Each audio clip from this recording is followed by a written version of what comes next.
Super special treat for you today on What It's Like 1929 Hupmobile Century 6 Series A. Seriously, when was the last time you saw a Hupmobile? But before getting into all of it, I'm Jay. Welcome to What It's Like. Picture this. You just obtained a classic car you know nothing about, or perhaps you own these cars in the past and you're just here to reminisce. Either way, we feature the classics, vintage, some exotics, lots of orphan cars, and cars that tend to get lost to time. If that sounds like a channel that you would totally dig, subscribe and hit the bell icon next to it to never miss a video. Be sure to stick around for Name That Tune. For those that don't know, there's a Name That Tune segment at the end of each episode, so be sure to stick around for that. Plus, there's previews for the next episode after the whole Toodaloo thing. If you're in the market or looking for a 1929 Hupmobile, you're in luck. This one is for sale at Classic Auto Mall, located Morgantown, Pennsylvania. For those that don't know about the Classic Auto Mall, let's fill you in. Classic Auto Mall is the largest automotive consignment dealer in the northeastern part of the US of A, with over 800 vehicles for sale during recording of this episode. If you're in the area, be sure to check them out. They're super friendly, acknowledgeable staff, and the best thing of all is they don't charge admission. For more information, pricing, pictures, visit the link below after the show. Let's talk Hupmobile. Hupmobile was an independent American auto manufacturer that produced cars at 345 Bellevue Avenue in Detroit, Michigan from 1909 to 1940. Hupmobile was founded in 1909 when Robert Craig Hupp, who worked for both Ford and Oldsmobile, and his brother Louis Gorham Hupp decided to have a go in the auto industry. Automobile production began in 1909. It's important to note that this company had a lot of financial backers who put their capital in, and when you have that and you start having conflicting opinions about which way the company should go, it's always important, if you can, to keep your company private. The moment that it goes public and more people have their money involved, then basically they can take over your company. By 1910, production hit 5,000 units, but not long after, Robert Hupp, one of the founding fathers of the Hupmobile, his name is literally on the car, decided to sell all of his stock shares from the Hupp Motor Car Company and went on to try to start over. Hupmobile did find success in the 20s, but ultimately were taken out by the Great Depression.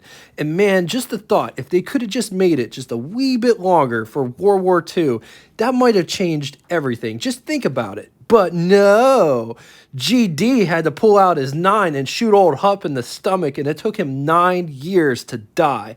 But I have to admit, late 30s cars, the late 30s Hupmobiles were absolutely stunning. I worked at John Kufleitner over the summer, and John has a 1935, which is absolutely gorgeous, and it was one of my favorite cars that John has in his personal collection. So by 1936, Hupmobile's in pretty bad shape. They're hemorrhaging money like you can't believe. So they had to shut down some plants and sell off some assets. 1937, Hupmobile suspends manufacturing, but they make a whole new line of cars, both in 6 cylinders and 8 cylinders for the 1938 model year, but it was too little too late and the damage was already done. And it's a total shame because I can totally relate.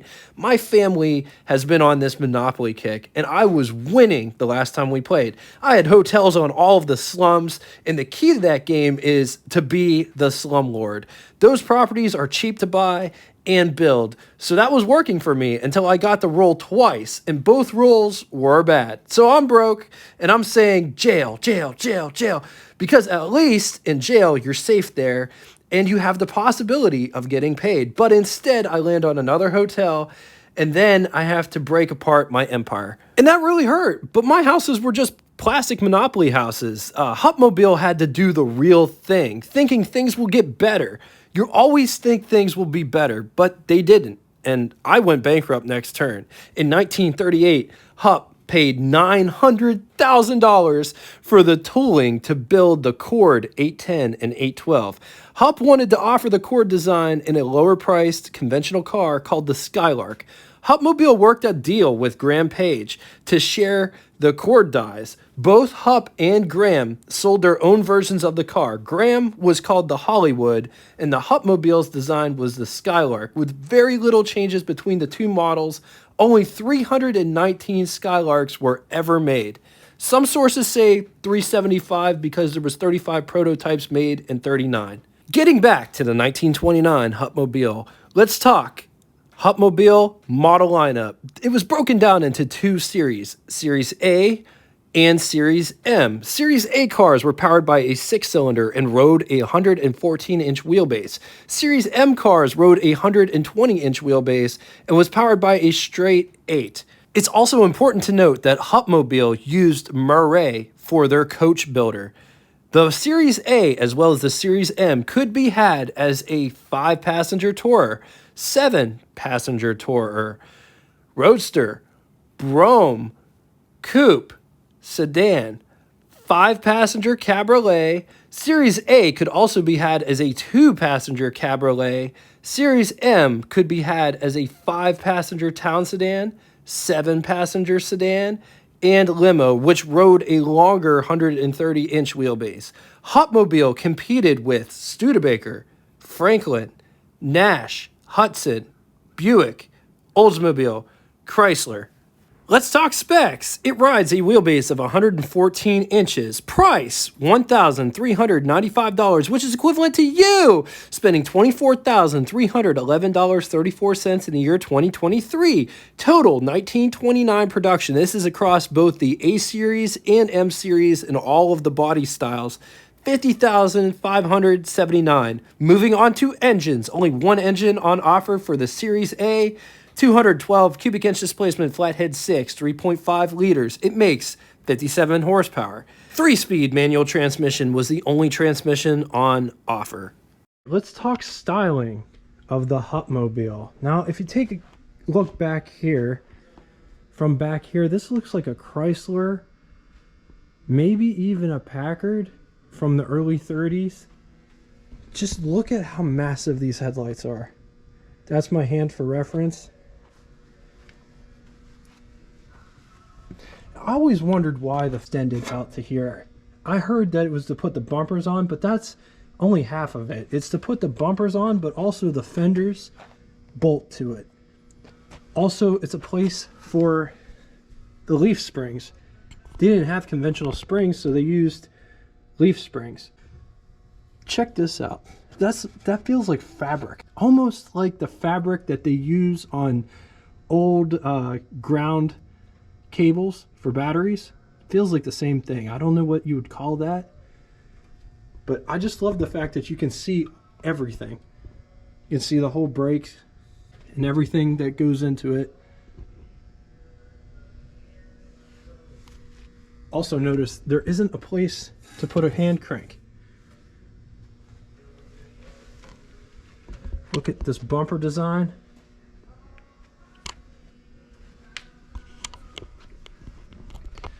I love the way that this fender is designed, how it swoops back around.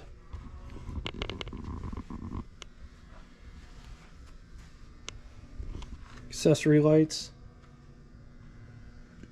It's got a nice small visor here. This feels like rubber on the top. It almost feels like a rubber mat, like one would that you would put on the floor, but it's textured.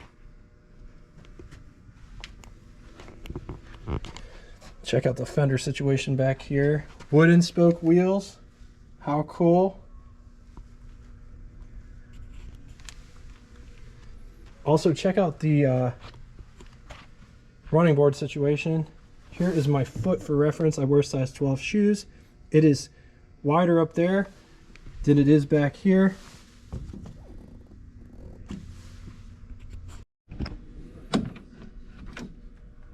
This is the door handle to get out. This is the window crank for the big window. And it operates like that, and it looks like this. But I love the color of these door handles as well as window crank. Coming down inside the pedal box down here, this looks like the emergency brake.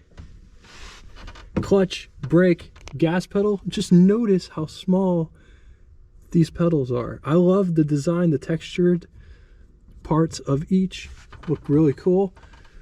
Check that out. That is the VIN number. Here's your VIN tag right there.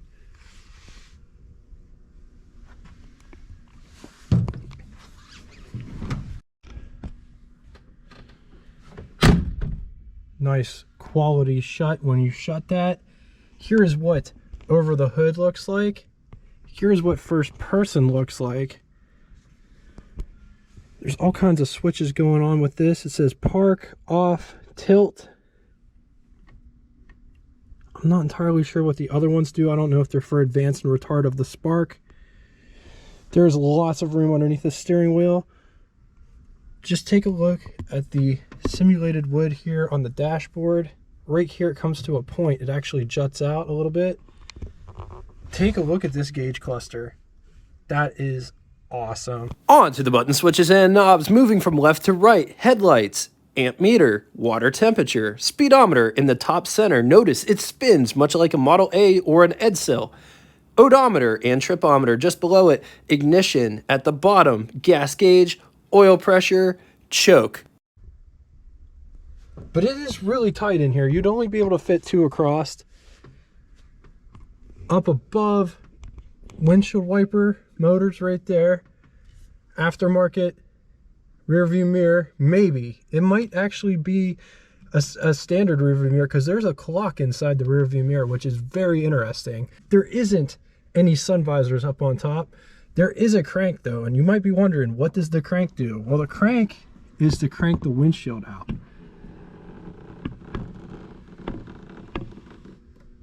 So just check that out. That goes pretty far, and it also has the cowl hood vent right there, which is controlled by this lever right here. So that's 1 stop, that's 2 stops, that's fully open. So you could have it blowing at your face and at your feet. So that's as far open as the rear door goes. Notice it's rear hinged. It's got a window crank for the big window. And it doesn't go all the way down. It goes about 3/4 of the way down.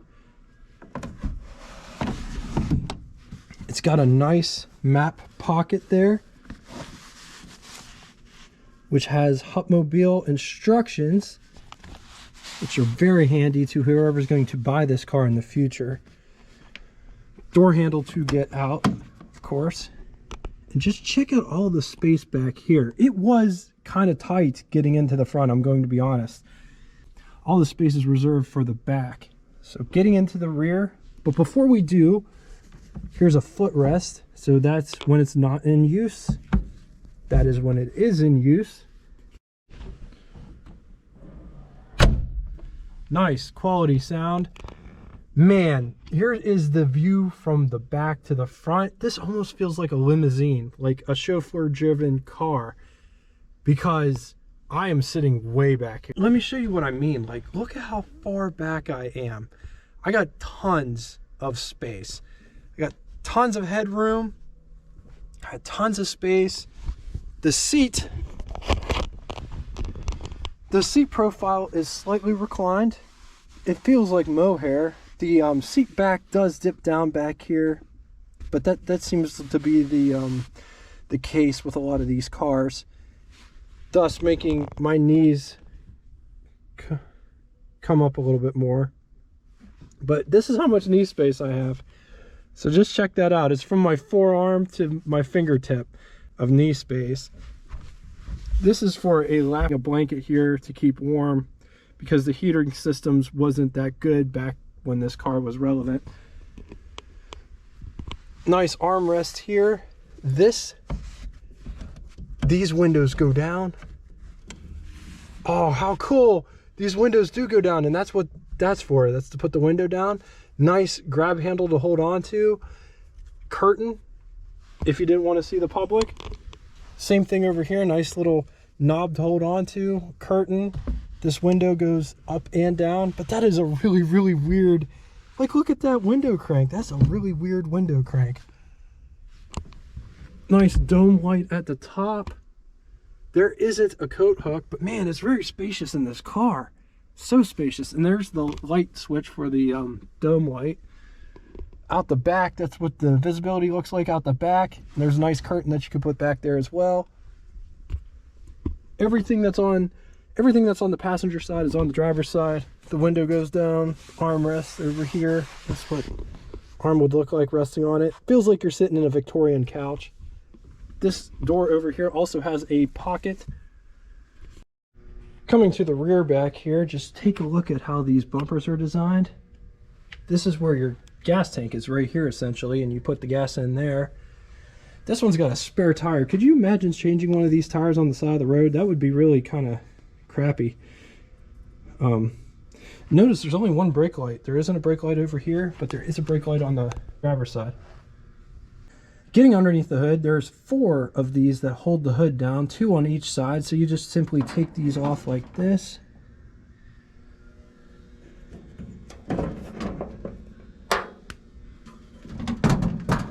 Very carefully lift this up. So just check that out. It's a nice big horn. I love how you can see the steering shaft just come down into the box down there. Alright, let's go check out the exhaust side. Now notice there's corners over here to protect from bumping into things and getting everything all cut up by the sharp metal edges.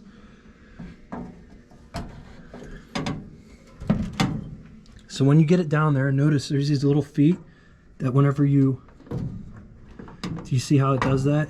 It pushes it in so it locks it in there nice and tight. And these have a lot of tension to them. They're not easy to pull up and down. Going over to the exhaust side, same thing, there's 2 of these.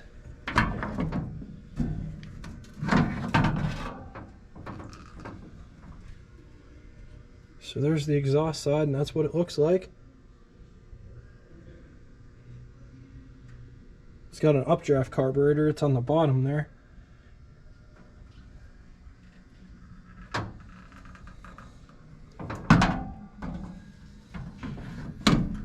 Same thing, whenever it's down in the place, you just pick up on that and that pushes it in. On to the pros and cons. This car isn't in the complete book of collectible cars, so I compiled my own list based on my observations. On the positive side, they are different. Nice and spacious interior for rear passengers on 4-door models. Different instrumentation, crank-out windshield, and cowl vent. On the cons, parts and finding someone who knows these cars are becoming ever more scarce. Alright, now it's time for Name That Tune. First person to give me both the correct name of the band as well as song title will have their comment pinned to the top of the comment section. That is one of my brother's favorite all-time songs, and he's younger than me. Anyway, thank you all so much for coming out and watching this. I really appreciate all of the support. If you'd like to get in touch with me, shoot me a comment in the comment section below. I read and answer all comments posted. The other way is we have a Facebook group that correlates with this YouTube channel, and it gives you the opportunity to share your rides, stories, experiences. If you're interested, the link will be in the description. So if I catch you on YouTube or Facebook, just know I appreciate everything, and I mean that with every fiber of my being. And until next time, till tomorrow probably, I'll pop a toodaloo! Something to look forward to tomorrow on What It's Like 1936 Cadillac. I can't wait to feature this car. This car was absolutely epic, and I am super, super stoked to show this one tomorrow. So tune in tomorrow to see this featured car.